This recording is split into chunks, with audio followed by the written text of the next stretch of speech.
benefits. But that's a credit against your other, what your total cost is.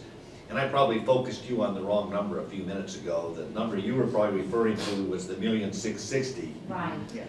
And that was the catch-up number. That's, I was looking at the number too high, sorry about that. Okay, all right, good. I'm glad we're on the same page and same column. Okay. So how are these retirement benefits, how are they paid? They're currently paid, we get through the PERS retirement, the medical, we get a bill and we pay, it's a pay-as-you-go retiree benefit. You get a monthly bill? Yes, sir. For their medical premium, whatever it is. Right. Yes, sir, we pay that. And then what this actuarial is also doing, it's taking what we're paying for those that are already in the retirement system, and then we're also paying into those that are in the current system that we don't know how far out they're gonna be either continuing with the town. We're paying that in, we're paying that into as our OPEB contribution. So And the PERS manages that. yes, we pay it to them. And the pay-as-you-go goes to PERS. And that's why we set up this trust, because this trust is saying, okay, at the end of this life cycle, 30 years, we're gonna have so much in liability. So you're paying it to a trust because you're hoping that as you're paying into the trust, you wanna get to the point where you no longer have to fund it, where it's all sitting in there and it's all coming out of the trust. The trust basically is paying that bill that you would get from this point forward. And that's, as you see, the more we try to pay down and with the way the assumptions go, it increases, it still increases based off of, you know, the rate of the healthcare, the rate of the discount rate, and then the different demographic changes too. So that's where you'll see on the actual accrued liability on the top, how that keeps increasing even though we're paying down. You'll see that what's in our assets. That's the, like for 13-14, there's the 8.26 million, and then the 1.3 million is saying that's what's our asset that's in there. So then our net unfunded would be 6.9 million. And that assumes a lot, well, that has a lot of assumptions built into it. One is the employee census, one is how long that employee's gonna work here, whether retire. And another one is if that employee is actually eligible for retiree health care. And the council has already made changes with respect to the local miscellaneous staff and future retirees for local miscellaneous that said, you're not eligible for future retiree medical. The retired individuals that are out there that are already retired, that $5 million liability, that's a debt. Town owes that. The 1 point something.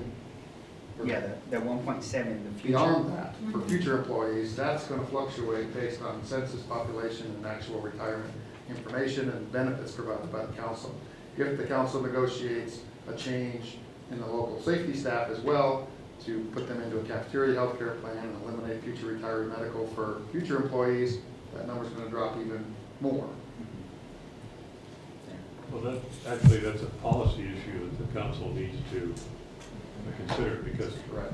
what we pay is in part to the control of the council, and particularly looking on page 6 where the town pays 100% of premiums for any medical coverage and any family status covered that is subject to a maximum monthly benefit of about $15,000 a year. You know, this is, of course, would be a subject for future negotiations, but town wouldn't have to pay so generously. In fact, this line is an explanation of the healthcare cost inflation we've had, where we allow employers to do what we do. We'll go out and we'll pay it all. It doesn't matter. Money's no object. And this, I think, just on the grounds of public policy, it's pretty wrong. We ought to do more like, I don't want to hold up Stanford as the all perfect idol, other than on the football field. Basketball. Yeah, women's basketball, yeah. They would. Yeah, at Stanford, what we do for our employees is we say we will pay for Kaiser. You can have a bunch of other choices, but fee-for-service medical care is rising faster. In the past year or so, the Kaiser management has been saying to the doctors, looking at all these things, what the government's doing and so forth, we're gonna have to bring our rate of increase down to the rate of inflation. And everybody's, tightening their belts and figuring out how to do that. That's essentially what the council's done Right. with local miscellaneous, is they've capped the amount of contribution that the town is allowed. Yeah, so it would be a good step to just do that, say, we'll pay for Kaiser, which in all likelihood its growth is gonna be slower than, has been, and it will be slower than, the people who are on, open-ended fee-for-service, or even Blue Shield, HMO. I just recommend that to the Yeah. council to reflect on that. No, and see, with those changes though, it's, they're not gonna be reflective in here because those employees haven't been employed yet. Because this takes an effect going forward.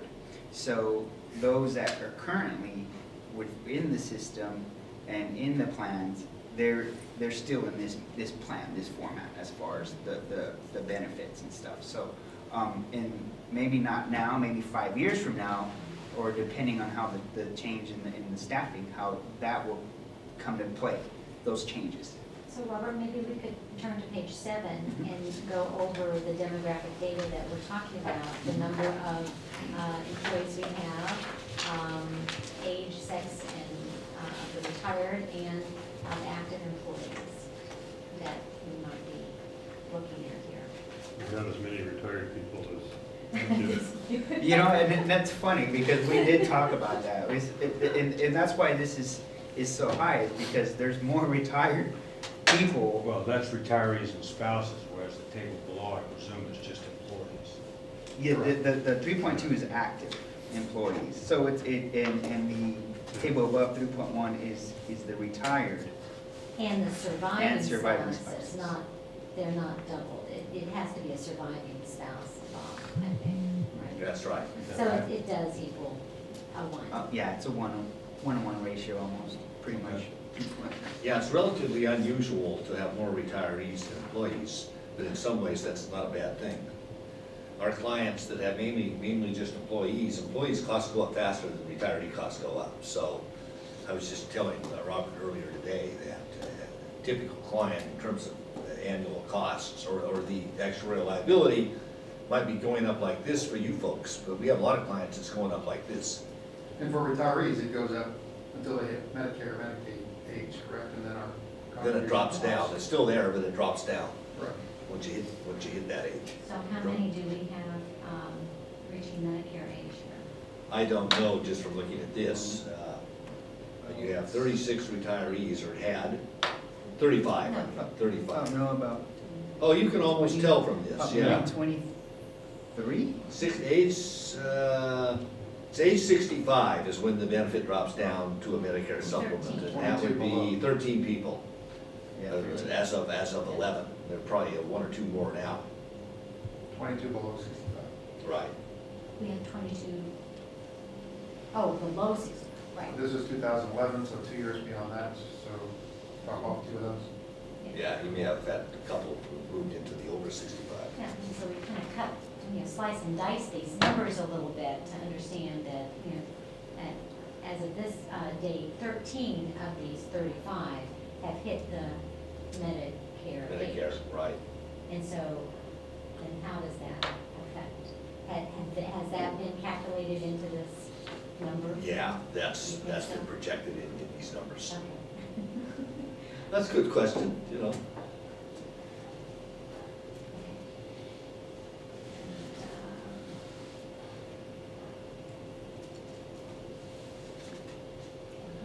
There is one thing I want to bring to your attention, not to do specifically with this report, but I think it's going in the direction of some of our discussions now. It's, Robert, I think we should, we're just now starting to talk with a few of our clients about this, because you guys have kind of gone farther, or have this a little more on your radar screen than quite a few of our other clients for whatever reasons.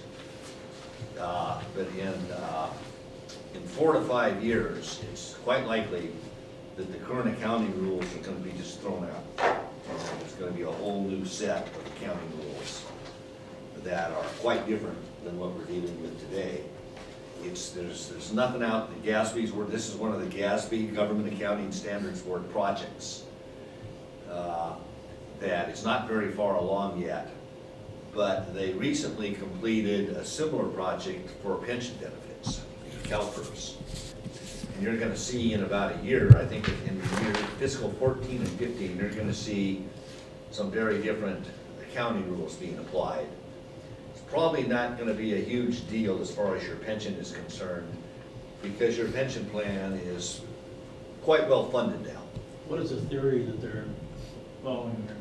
The theory is that, and I'll say it bluntly, the theory is that the entire unfunded liability should be on your balance sheet. That's a big number. Yeah. That private sector accounting has been there for 15 years.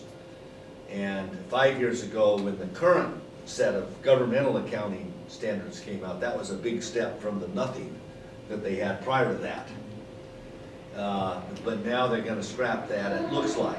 It's nothing official yet, and it's gonna be a bigger deal than pension, because most of the retiree medical plans out there in governments aren't very well funded yet. So They weren't even, bankruptcies will go up.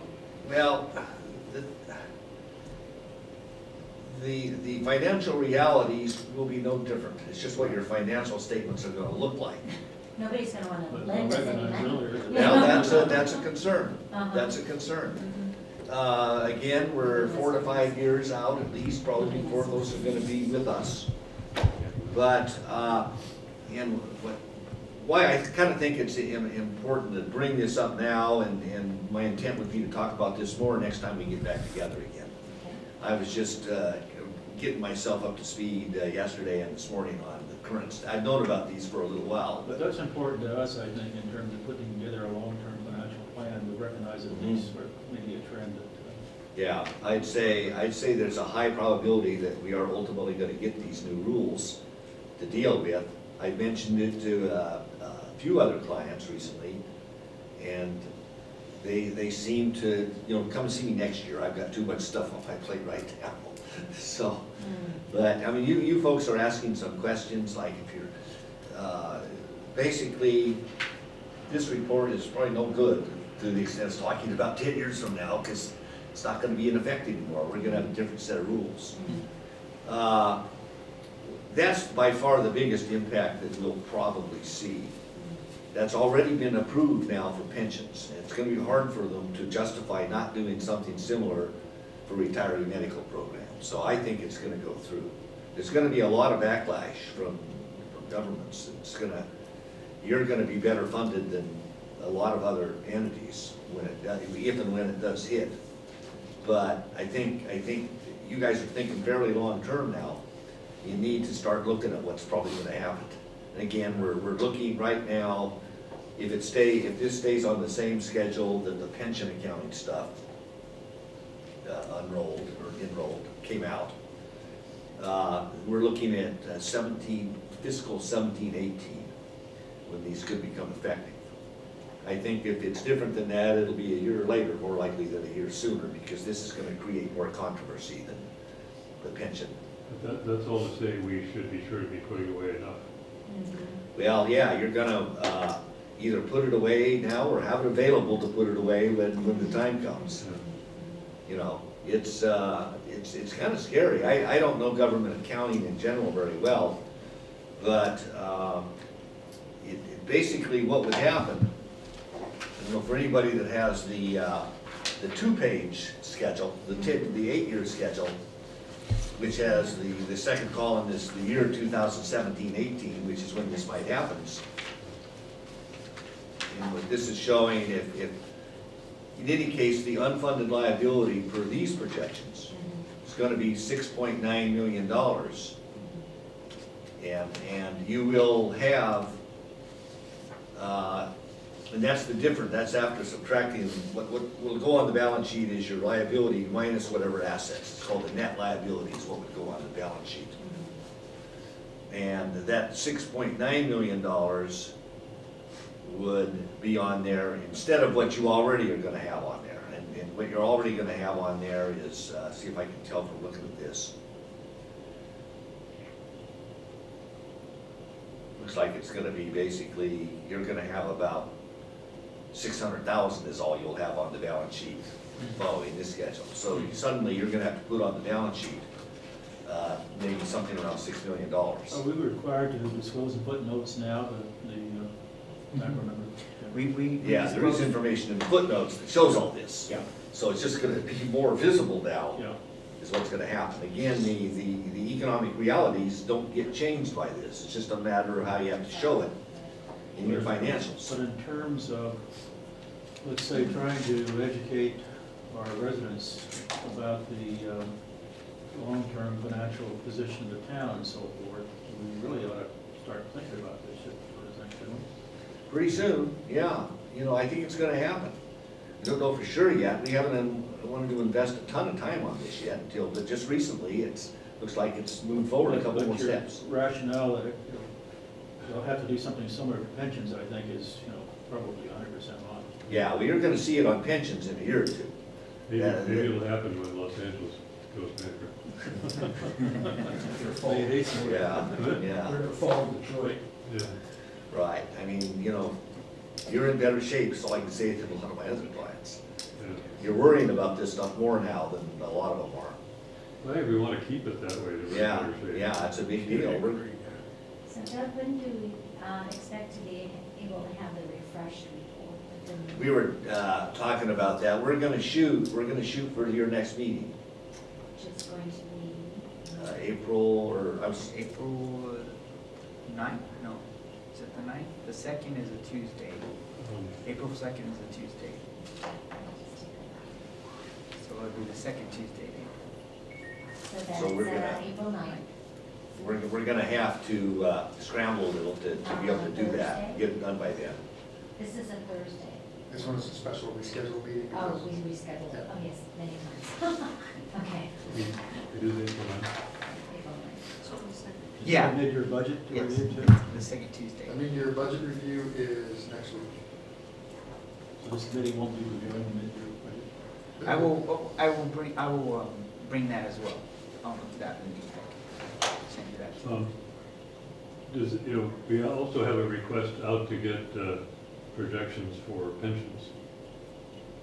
Yes, and Are you that's what doing that, or- we're working on. We're working with CalPERS on that, on our projections for almost a similar scenario with the changes and what they approve as far as what their discount rate would be, and what we said, it's 7.5. And what it would be if 7.5. if we had something realistic. Well, right, I mean, in PERS, it's one of those, kind of like your hands tied with them, because they're the ones that say, this is what our rate is gonna be, and then all of a sudden, 2 years out, they're saying, oh, it's gonna drop 0.25%. And that's what we're contacting and in communication with our actuarial, with CalPERS, on getting that information. And Did you talk with Dubois? Through email, yeah. He's the CalPERS pension actuary, my counterpart at CalPERS. Is there any reason for the town to use a different discount rate for the two things, or? Well, you don't have a choice, Well, even if you that depends. disagree with. That depends, and, I mean, judgment can enter into it too. This is the CalPERS number, but judgmentally, can we make our own assumption? I don't know. I don't know enough about CalPERS to know, for example, if they'll just let you contribute this more money because you think that they're being too optimistic No with matter theirs. balance sheet, but our own financial statements here. Yeah, I just think for our own financial planning, we ought to Yeah. work off numbers that we can believe in. Yeah, you can There's certainly nothing set that's- up- There's nothing that says we couldn't set up our own independent PARS trust and contribute the difference between what we believe the discount rate is and what At CalPERS. least lay it out from a financial planning standpoint to see what choices we might have. Or you can set up an account, certainly, to put whatever additional reserves you think are appropriate. But then you would just need CalPERS, run the number for us using a lower discount rate. Well, that's what I thought we were gonna do. Yeah, Yeah. and we're trying, we're communicating with them to get that. Did you say that somebody, that he's gonna come, or somebody's gonna come for the next meeting? Yeah, I don't think it's April, we're shooting for April, on getting them to get out here, so we So can get Robert, that. can you give us an estimate from your analysis, what the liability is from the pensions for us? From on the pensions, our pensions are currently, we're funded, because we fund it every 2 weeks. We fund our PERS, our retirement. Yeah, you're We're funded around completely funded. 70%, Yeah. so you're much better funded in the CalPERS than you are on this plan, the retiree medical, because you've been funding CalPERS for a long time. And what's gonna happen to the actual payments? Well, see, we're paying the payments to Yeah. CalPERS. And so. Based upon 7.5%. And it's growing at 7.5%. Yeah.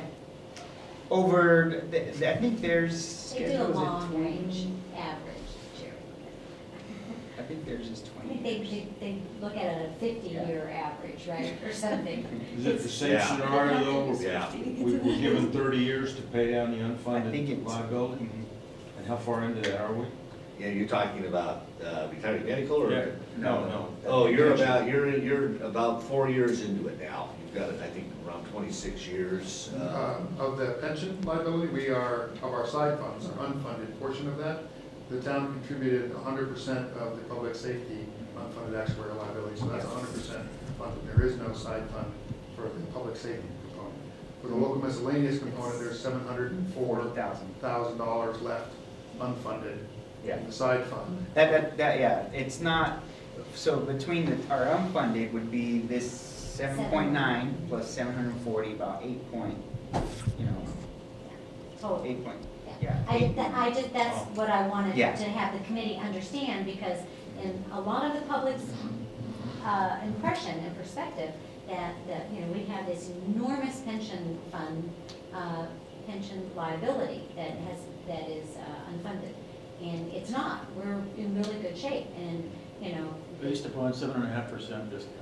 Right. well, okay. But you see, the thing is with PERS, the actuarials are every 2 years. So that's something that always gets changed. One, because PERS, it behooves them to keep checking, because what's gonna happen, if they wait till 5 years, 6 years out, they realize, oh, wait a minute, we only have 500 million and we should already have $1 billion.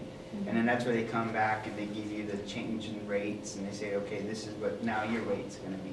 So that's why we do them every so often, every 2 years, because they already give you a year in advance of, okay, this is what your rate's gonna be, and the following year, this is what we project it to be. So it's not until every 2 years it comes out, and it could increase maybe 3%, it could increase 5% on that rate of the contribution. For us, the 740,000 is what we owe when we went to a pooled pension plan with other agencies. When they did that, that's where we came up with the unfunded liabilities. We just paid the public safety one last year. The 740,000 is what last year we said by the end of June 13, that was our goal, is to pay that side fund off. When we pay that side fund off, then that rate for the miscellaneous will change. Where they say, The safety is already It's paid off. well, that one's Safety's paid. paid. Yes, the miscellaneous is the one that is that. Yeah. And the rates that we pay, the ones that Mr. Antoine is referring to, include the basic rate, which for local miscellaneous is somewhere between 8 and 11%, and for safety is maybe around 15%.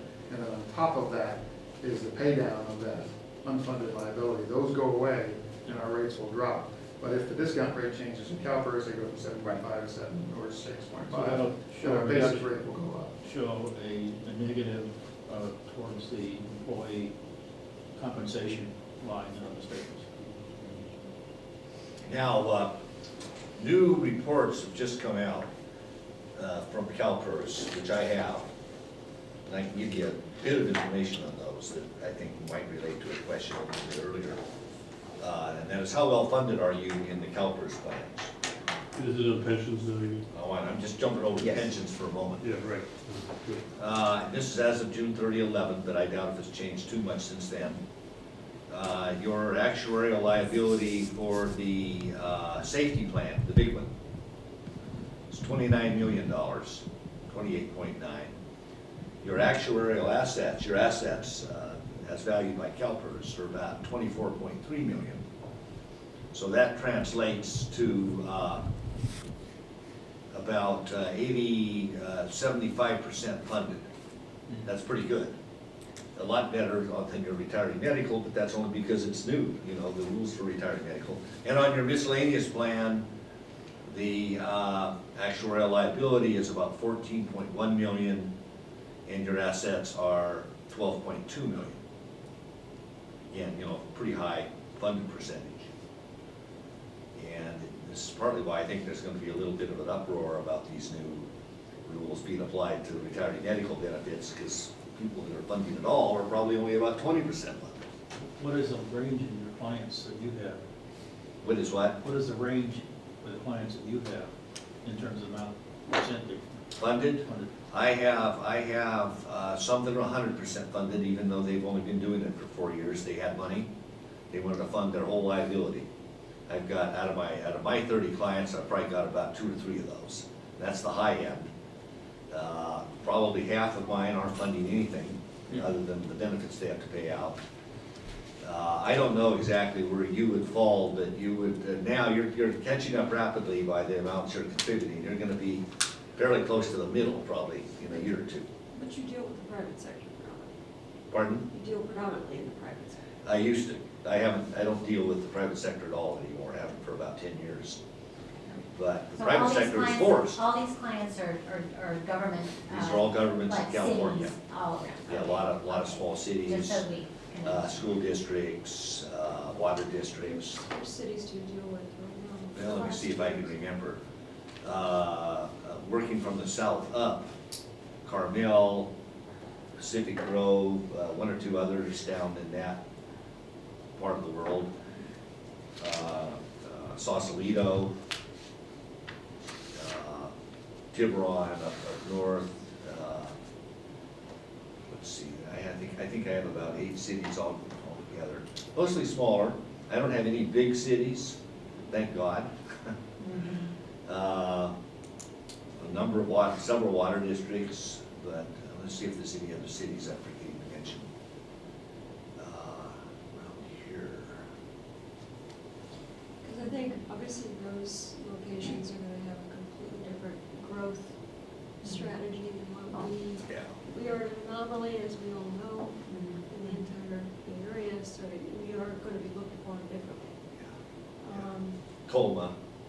Yeah. It's a little, We're the Colma's a little different. Most of their population are deceased. So I think there's a difference, yeah. Okay. Okay. Well, that's- But a fairly wide range of smaller. Most of my clients, I have a few big clients, but not cities. All my cities are relatively small. So the 100% funded, are they cities or are they other kinds of agencies? There are other, I don't think I have any cities that are in that category. Some water districts I were really doing well, and they decided to fund the whole Yes, thing. that is definitely. Are you I didn't even recommend that. I said, you know, do you really want to fund it all at once? I mean, what if the market, you put the money in and then the market heads down? And Are you able to gather city town information for us from other locations if you decided to? that are say, I wanna beyond my clients. My compatriot Dennis Doherty, he's my partner, and he's the other senior actuary. I think he has a few cities too. A lot of this stuff is public information. You can find it out on the internet. You would be able to analyze it significantly better than us. So if you have access to that, Yeah. it would be very helpful to know what is Hillsborough doing, what is, San Mateo County overall, have some similar kind nationality so that we can actually get some real comparisons, so we know what we're Right. actually looking at. And I think that might make a line-by-line comparison, I think would be beneficial. One thing- If it's relatively accessible on your end, it would be helpful. No, I don't have certainly to the extent it's public information, nobody's gonna complain if I put them on a list, if I got it off the internet. I don't know how, whether, not all of our clients have that much information on the internet. Some of their- Specifically, how are they funding it? What is their percentage? I think that would be very interesting. I would like to know what Hillsboro's doing, what Toll Valley is doing, and a few other key locations, because their growth is very similar to ours. And Would so I would you be think- able to give me a list of who you'd like to see on that list? Sure. Why don't Then you we do can that, put and 4 or I'll find 5 out what I or- can. Well, let's, Diane, why don't we, I'm not sure that it's within your contract to do that outside analysis for us, but you can work It with your actually city shouldn't be, manager. if it's Yeah. something where they're providing a But very they're- similar report, Uh-huh, and the information would merely be, yeah, how are they funding as a percentage? Sure. Or where are they sitting? Yeah, if they're published, if their financials are on the internet, which a lot of them are, yours is, I looked up your information yesterday, then it's gonna be in there, yeah. They have to put it in there. Easily accessible means less than an hour and a half of your time. that qualifies, Per- that's good. Well, Okay, actually, when I say I have an easily assistant accessible, that's a lot cheaper than I am, but I have most of that research. You're a So I'm speed gonna- reader. I'm gonna bring it Yeah. back, and does any other committee member have any other questions for Doug before we close this agenda item? This is, there's no action being taken at this time, Informative. this is just to receive the report. Question to follow up on Jim? Diane's, you were probably, at least I'm thinking what you asked for, comparable cities like Hillsborough, Los Gatos, Or Los, Toll Valley, yeah, yeah. Woodside, Um, not Daly City. No. No, within, a 20-mile radius of us, I think makes significantly more sense, because then you're gonna get real numbers in a myopic form, and I think that makes significantly more sense. It doesn't make any sense to look at Sandy. Stockton, it just doesn't, so, and I think for no other reason than to answer the public's answer, which is, are we doing what we're supposed to be doing in conjunction with other people or other localities? In a reasonable As a fashion. sanity check, right? Because it could be we're overfunded, it could be we're actually putting aside too much, it could be we're doing not enough. And that would answer that question for some future questions that might come down the line. We actually did research, we actually did look, and we're comparative. But it may also depend on what time horizon we're looking out at too. Oh, for sure. Which you hard to get in this analysis. I have a gut feeling we're no different than many local locales in our funding ability and in our analysis. Well, I'm not sure about the timeline, this thing, how far out there they're looking. Bob? I have 2 questions. One's real quick, just because I don't have the number. The non-safety funding on the pension was 12 million out of what? Let's see.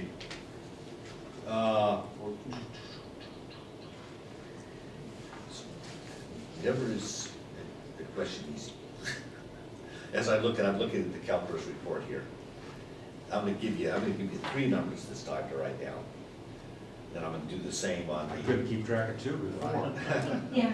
The accrued liability under the miscellaneous pension plan is $14.1 million. Right. This, what I'm gonna say now came up a little bit earlier, I think. The actuarial value of assets, which is what CalPERS uses when they calculate your funding requirements, is $12.2 million.